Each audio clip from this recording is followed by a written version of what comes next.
High students, আজকে আমরা class 7-এর কষে দেখি 2.1-এর প্রশ্নগুলোকে সমাধান করব। তো চলো শুরু করি। তো এই প্রশ্নগুলোকে সমাধান করার আগে আমরা প্রথমে জানব অনুপাত কি। আমরা প্রথমে অনুপাত সম্পর্কে জানব যে অনুপাত কি খাওয়ার জিনিস নাকি গায়ে পড়ার জিনিস। অনুপাত মানুষ খায় না মাথায় দেয় না গায়ে পড়ে, এটা আমরা সবার প্রথমে শিখবো, ঠিক আছে? তো অনুপাত কি? অনুপাত হচ্ছে দুটি সমজাতীয় রাশির মধ্যে তুলনা করাকে অনুপাত বলে। অর্থাৎ কি বললাম আমি? দুটি সমজাতীয় রাশিকে তুলনা করাকে অনুপাত বলে। অর্থাৎ কোনটা কম বা কোনটা বেশি, এই যে তুলনা করলাম, এই তুলনা করাকেই বলা হয় অনুপাত। অনুপাতকে এই ইস্টু সাইন দিয়ে লেখা হয়, এটাকে বলা হয় অনুপাত চিহ্ন, ঠিক আছে? এটাকে বলা হয় অনুপাত চিহ্ন, ঠিক আছে? এটাকে বলা হয় অনুপাত চিহ্ন, এটাকে আমরা বলি অনুপাত ইস্টু, ঠিক আছে? এবার সবার প্রথমে আমরা 1 নম্বর অঙ্কটিকে করব। 1 নম্বর অঙ্কটিতে কি লেখা আছে দেখো। 1 নম্বর অঙ্কটিতে লেখা আছে 1 কিগ্রা চালের দাম 40 টাকা, 1 কিগ্রা ডালের দাম 100 টাকা। তাহলে চাল ও ডালের দামের অনুপাত কত হিসাব করি, ঠিক আছে? তাহলে এবার আমরা প্রথমে লিখি কষে দেখি কত 2.1। এবার হচ্ছে 1 নম্বর অঙ্ক। 1 নম্বরে কি আছে? প্রথমে আছে 1 কিগ্রা চালের দাম। 1 কিগ্রা চালের দাম সমান সমান কত? 1 কিগ্রা চালের দাম হচ্ছে 40 টাকা। তারপর হচ্ছে 1 কিগ্রা ডালের দাম সমান সমান কত? 100 টাকা।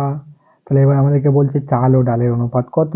তাহলে এবার আমরা লিখি, সুতরাং চাল ও ডালের অনুপাত সমান সমান চালের দাম কত? 40 টাকা আর ডালের দাম কত? 100 টাকা। তাহলে হয়ে গেল অনুপাত। এবার আমরা শূন্য শূন্য কাটাই দিলাম, কত পাচ্ছি? 4:10। এবার দেখো, আমরা এটাকে মনে মনে 2 দিয়ে ভাগ করলাম, এটাকেও 2 দিয়ে ভাগ করলাম, এটাকেও 2 দিয়ে ভাগ করলাম মনে মনে। এটা তোমরা লিখো না, আমি লাল কালি দিয়ে যেটা লিখতেছি এটা তোমরা খাতায় লিখবে না, ঠিক আছে? এটা হচ্ছে তোমাদের বোঝার জন্য। তাহলে এই 2 দিয়ে যদি মনে মনে ভাগ করতে, তাহলে আমরা কত পাচ্ছি? এখানে পাচ্ছি 2 দুগুণ 4 পাচ্ছি, আর এটাকে পাচ্ছি 5 দুগুণ 10। তাহলে আমাদের উত্তর কত হলো? 2:5। দেখো এই যে 4কে আমি 2 দিয়ে ভাগ করলাম, কত পাইলাম? 2, 2 দুগুণ 4, আর 10কে যদি আমি 2 দিয়ে ভাগ করি তাহলে আমি পাচ্ছি 5, 5 দুগুণ 10। তাহলে এই যে এটা হচ্ছে আমার উত্তর 2:4, ঠিক আছে? তাহলে এবার চলো এর পরের অঙ্কটাকে দেখি। পরের অঙ্কটা কি লেখা আছে দেখো। 2 নম্বরটিতে কি লেখা আছে? 2 নম্বরটিতে আছে একটা ত্রিভুজ দেওয়া আছে। এটাকে কি বলে? এটাকে ত্রিভুজ বলে, ত্রিভুজ। তো এটা হচ্ছে একটা ত্রিভুজ দেওয়া আছে। এবার তোমাকে বলছে কোণ এবিসি, এটাকে কোণ বলে, কোণ। তাহলে কোণ বিএসি ইস টু কোণ এবিসি ইস টু কোণ এসিবি সমান সমান কত? অর্থাৎ এখানকার যে 3টা কোণ আছে, এই 3টা কোণের অনুপাত আমাদেরকে বার করতে হবে, এটা এটা এটা, ঠিক আছে? তাহলে এবার আমরা এখানে লিখে ফেলি। তো আমরা কি লিখবো? দেখো প্রথমে কি আছে? বিএসি, এটা মানে কোনটা? মাঝখানে যেটা থাকে ওটা হচ্ছে আমাদের কোণ, ঠিক আছে? মাঝখানে যেটা থাকবে ওটা হচ্ছে আমাদের কোণ। তাহলে বিএসি কোনটা? এই যে বি এ সি, তাহলে এটা মাঝখানে আছে, তাহলে এটা হচ্ছে আমাদের কোণ। তাহলে কত? 60°। তাহলে আমরা লিখে ফেলি অ্যাঙ্গেল বিএসি সমান সমান 60°, ঠিক আছে? এরপর কি আছে? Angle ABC. তাহলে লিখি আমরা অ্যাঙ্গেল এবিসি সমান সমান, তাহলে অ্যাঙ্গেল এবিসি কোনটা? তাহলে অ্যাঙ্গেল এবিসি মানে হচ্ছে এটা 50°। তাহলে এটা হচ্ছে 50°। এরপর হচ্ছে অ্যাঙ্গেল এ সি বি, তাহলে এ সি বি তাহলে হচ্ছে এটা, তাহলে এ সি বি মানে কত? 70°, ঠিক আছে? তাহলে এবার আমরা লিখি, সুতরাং angle BAC is to angle ABC is to angle ACB সমান কত? 60 ইস টু 50° ইস টু 70°। তাহলে এবার দেখো আমরা শূন্য শূন্য শূন্য শূন্য কাটাই দিলাম, তাহলে কত থাকলো? 6:5:7। তবে এটাকে আমরা আরো কোনো সংখ্যা দিয়ে ভাগ করতে পারবো তিনটাকে? পারবো না। তাহলে এটাই হচ্ছে আমাদের উত্তর, ঠিক আছে?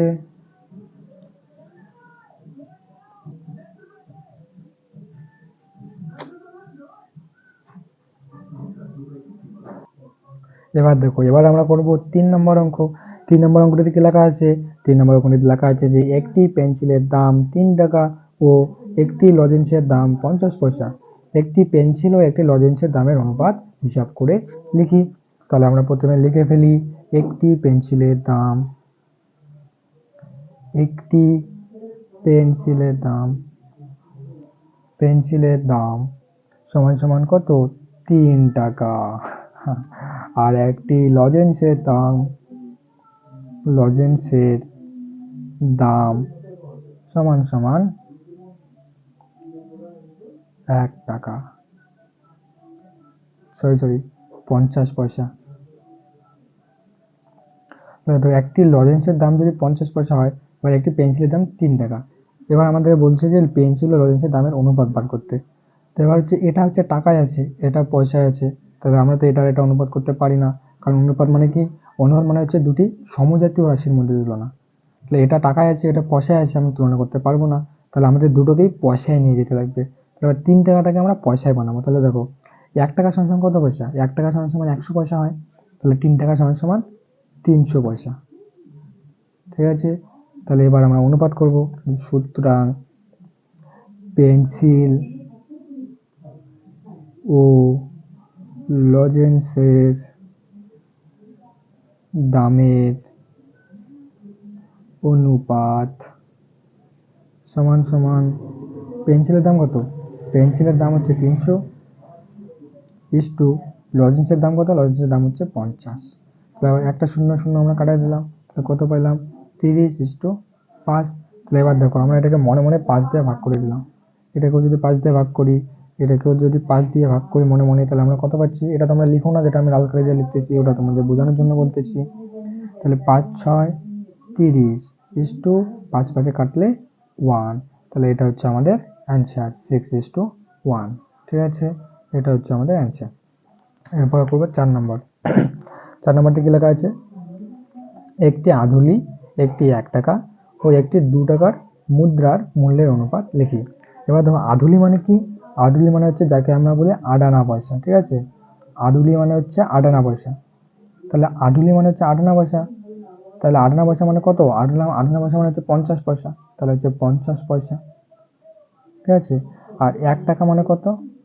1 টাকা সমান সমান 100 পয়সা। তারপর আর কি বলছে? 2 টাকা। তাহলে 2 টাকা সমান সমান কত হবে? 2 টাকা সমান সমান 200 পয়সা, তাই না? 200 পয়সা। তাহলে এবার আমরা লিখবো যে সুতরাং মূল্যের অনুপাত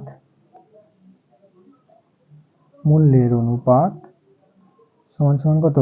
50 পয়সা ইস্টু 100 পয়সা ইস্টু 200 পয়সা।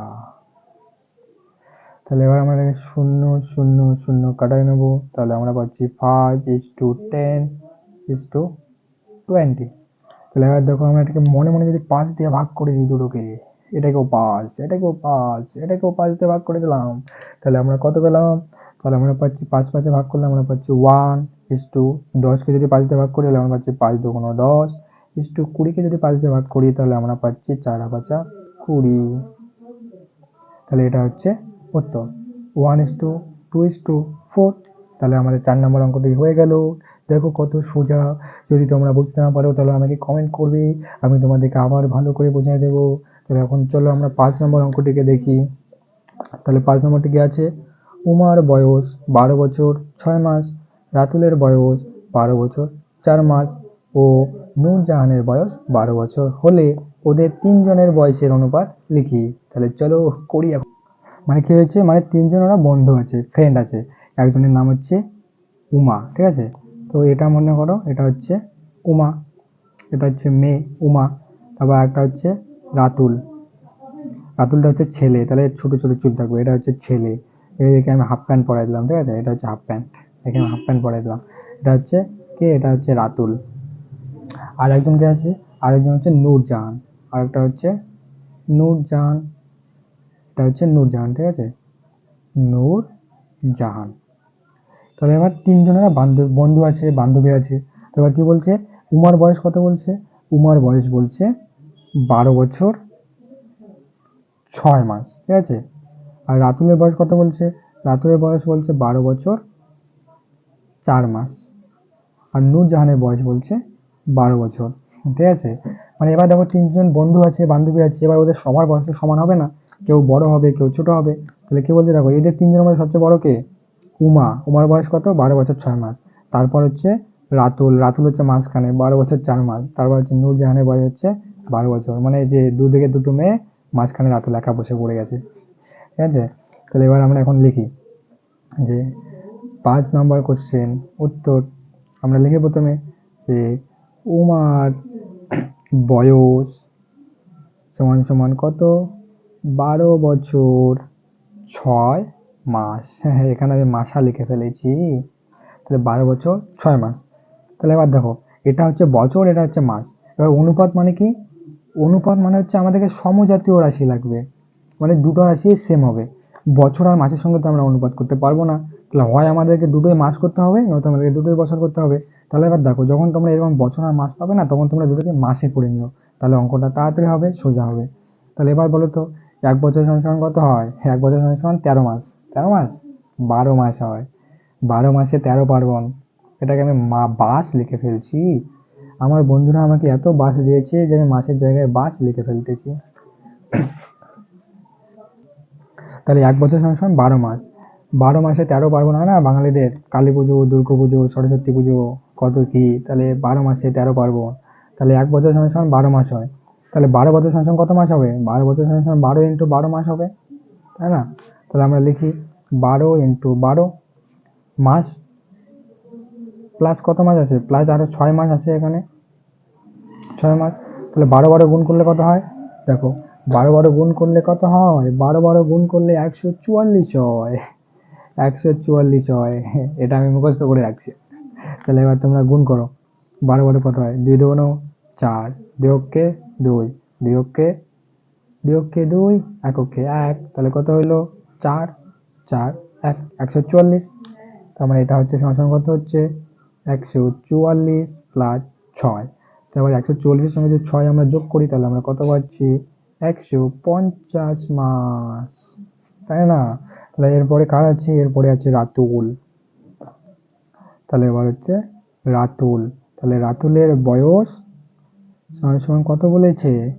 12 বছর 4 মাস।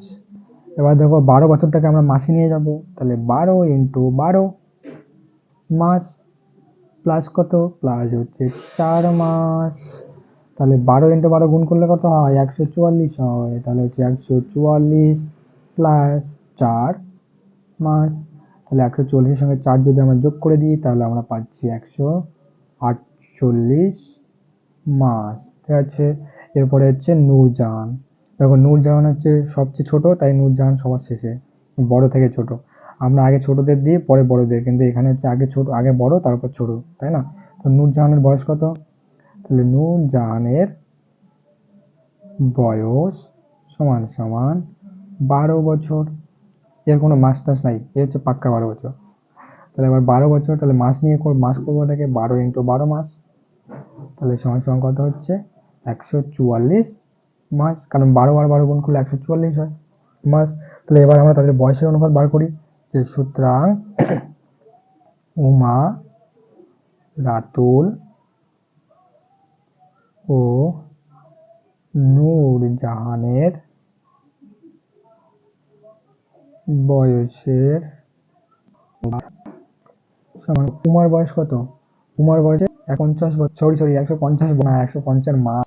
এখন মানুষ 100 বাঁচে না, এখন মানুষ 60-70-এই চলে যায়। এই যে যতদিন তত যমরাজ বলতেছে, তুমি এতদিন পৃথিবীতে থেকে কি করবে? তাড়াতাড়ি চলে আসো আমার কাছে, আমি এখানে একা একা আছি, আমার ভালো লাগতেছে না। তাহলে দেখো, 150 উমার আর রাতের বয়সে 148 মাস, 48। নূরজাহানের বয়স হচ্ছে 144 মাস, তাহলে 144 মাস। তো এবার দেখো, এটাকে আমরা কিভাবে কাটাকাটি করবো। দেখো, এই তিনটা সংখ্যাকে আমরা কত দেখে দেখে বলো, দেখি কে বলতে পারে। দেখি তোমাদের মধ্যে কে সবচেয়ে ব্রিলিয়ান্ট স্টুডেন্ট। দেখো, আমরা এটাকে 2 দিয়ে ভাগ করতে পারি, তাই না? আমরা এই তিনটাকে যদি 2 দিয়ে ভাগ করে দিই, এটার নিচেও 2, এটার নিচেও 2, এটা 2টা তোমরা লিখবে না, যেটা আমি লাল পেজে লিখতেছি, এটা তোমাদের বোঝানোর জন্য বলতেছি, ঠিক আছে? এবার 2 দিয়ে যদি আমরা এটাকে ভাগ করি, তাহলে কত পাচ্ছি? বলো 2 দিয়ে ভাগ করলে কত পাই আমরা? এই যে 150 আছে, এটাকে যদি আমরা 2 দিয়ে ভাগ করি তাহলে কত পাই? 2 দিয়ে ভাগ করলে আমরা পাচ্ছি হচ্ছে 7 দুগুণ 14, 8 দুগুণ 16 বেশি হয়ে যায়, তাহলে 7 দুগুণ 14, তাহলে এখানে 1 থাকলো 10, তাহলে 5 দুগুণ 10, 75। তার মানে 2 দিয়ে 150কে ভাগ করলে 75 পাবো আমরা। তাহলে এখানে আমরা লিখে ফেলি 75 ইস্টু, এবার 148কে যদি 2 দিয়ে ভাগ করি তাহলে কত পাবো? 148কে 2 দিয়ে ভাগ করলে আমরা পাবো 7 দুগুণ 14, 4 দুগুণ 8, পাচ্ছি কত? 74। তাহলে এখানে আমরা লিখে ফেলি কত পাচ্ছি? 74 ইস্টু, এবার 144কে আমরা ভাগ করব, তাহলে 144কে যদি আমরা 2 দিয়ে ভাগ করি তাহলে আমরা পাচ্ছি 7 দুগুণ 14, 2 দুগুণ 4, কত পাচ্ছি? 72। তাহলে আমরা পাচ্ছি 72। তাহলে এটাই হচ্ছে আমাদের উত্তর। দেখো এটাকে আবার আমরা কোনো সংখ্যা দিয়ে ভাগ করতে পারবো? পারবো না। তাহলে এটাই হচ্ছে আমাদের অ্যান্সার। ঠিক আছে, তাহলে এই এটা হয়ে গেল। তাহলে এবার যদি তোমরা মনে করো 3 জন বা 4 জন বন্ধু আছো, এবার তোমাদেরকে যদি আমি বলি যে তোমরা তোমাদের বয়সের অনুপাত বার করে আমাকে বলো, তাহলে তোমরা যে কজন বন্ধু আছো তোমরা তোমাদের বন্ধুদেরকে জিজ্ঞেস করবে কার বয়স কত, তারপর সেটা তোমরা জেনে নিয়ে তোমরা তোমাদের 3 বা 4 জন বন্ধুর বয়সের অনুপাত বার করে আমাকে পাঠাবে। ঠিক আছে, তো চলো এরপরে আমরা 6 নম্বর অঙ্কটা দেখি। তো 6 নম্বর অঙ্কে কি বলা আছে? 6 নম্বর অঙ্কটি হচ্ছে সমকোণী সমদ্বিবাহু ত্রিভুজের কোণগুলির অনুপাত কত লিখি। সমকোণী সমদ্বিবাহু ত্রিভুজের কোণগুলির অনুপাত কত লিখি। এ বাবা, এটা কি অঙ্ক? এটা তো কঠিন অঙ্ক। কি এটা কঠিন অঙ্ক? না, এটা খুবই সোজা। তাহলে দেখো আমরা কিভাবে করবো এটাকে, কত সহজভাবে এটা হয়ে যায়। দেখো প্রথমে কি বলছে? সমকোণী। ঠিক আছে, সমকোণী। এবার সমকোণী মানে কি? সমকোণী মানে হচ্ছে 90 ডিগ্রি। ঠিক আছে, সমকোণী মানে হচ্ছে একটা কোণ 90 ডিগ্রি হবে। ঠিক আছে, একটা কোণ 90 ডিগ্রি হবে। তারপর কি বলছে? তারপর বলছে সমদ্বিবাহু। তাহলে হচ্ছে সমদ্বিবাহু। সমদ্বিবাহু মানে কি? দেখ, সম মানে হচ্ছে সমান, আর দ্বি মানে হচ্ছে দুইটা, আর বাহু মানে তো বাহু জানোই। তাহলে সমদ্বিবাহু মানে কি? দুইটা বাহু সমান হবে। ঠিক আছে, তাহলে একটা তোমরা ত্রিভুজ আর্ট করো, যে ত্রিভুজের একটা কোণ 90 ডিগ্রি হবে এবং দুইটা বাহু সমান হবে। তাহলে এরকম ত্রিভুজ প্রথমে আমরা আর্ট করি। ঠিক আছে, তাহলে এই যে এটা মনে করো একটা, এটা কত ডিগ্রি কোণ? এটা 90 ডিগ্রি কোণ। এটা হচ্ছে একটা সমবাহু ত্রিভুজ। দেখো এটা হচ্ছে 90, আর এই যে সমান। তাহলে এবার তোমরা আমাকে বলো আমরা কি জানি? এটা সমদ্বিবাহু ত্রিভুজ হয়ে গেল না? সমকোণী, এই যে সমকোণী মানে কি? 90 ডিগ্রি। তাহলে এটা 90 ডিগ্রি, আর সমদ্বিবাহু মানে কি? দুইটা বাহু সমান হবে। তাহলে দেখো এইটা আর এটা হচ্ছে সমান, তাই না? মনে করো এটা আমরা নাম বি সি। তাহলে সমদ্বিবাহু মানে কি? A B R BC, AC সমান হচ্ছে, তার মানে এ বি বাহু সমান সমান এসি বাহু হচ্ছে। তাহলে সমকোণী সমদ্বিবাহু হয়ে গেল।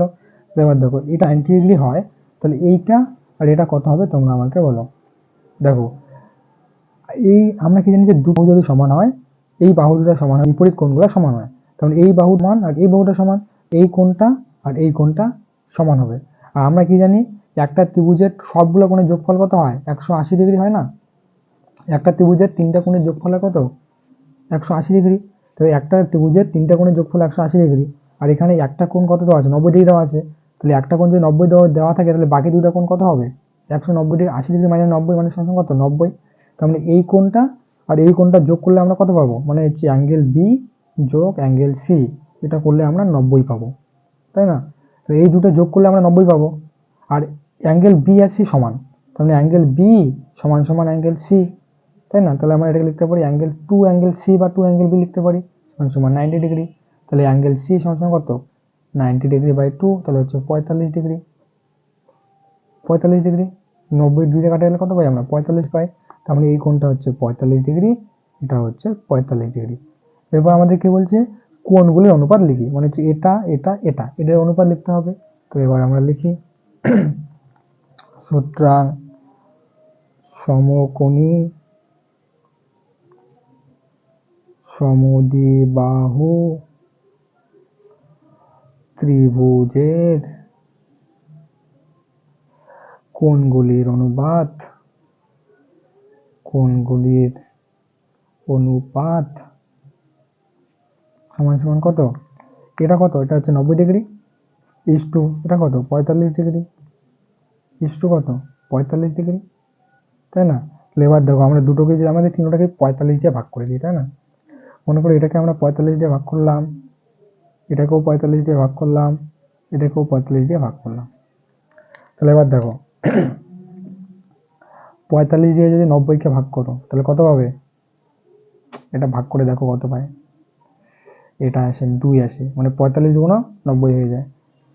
45 গুণ 90 তাহলে 2 পাচ্ছি আমরা, তাহলে এখানে পাচ্ছে 2। আর এটাকে 45 ভাগ করলে 1 পাচ্ছি, 45 ভাগ করলে 1 পাচ্ছি। তাহলে এটা হচ্ছে আমাদের উত্তর। দেখো এই যে আমি 45 লিখলাম না সবুজ কালি দিয়ে, এটা তোমরা খাতায় লিখবে না। তোমরা খাতায় কোনটুকু লিখবে? তোমরা খাতায় শুধু এইটুকু লিখবে, ঠিক আছে? এগুলো তোমাদেরকে লিখতে হবে না।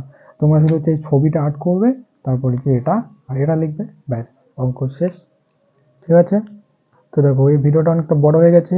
তো আজকে আমরা কোথা থেকে করলাম? 1 থেকে 6 পর্যন্ত সলভ করলাম, সমাধান করলাম, ঠিক আছে? কোষে থেকে 2.1 এর।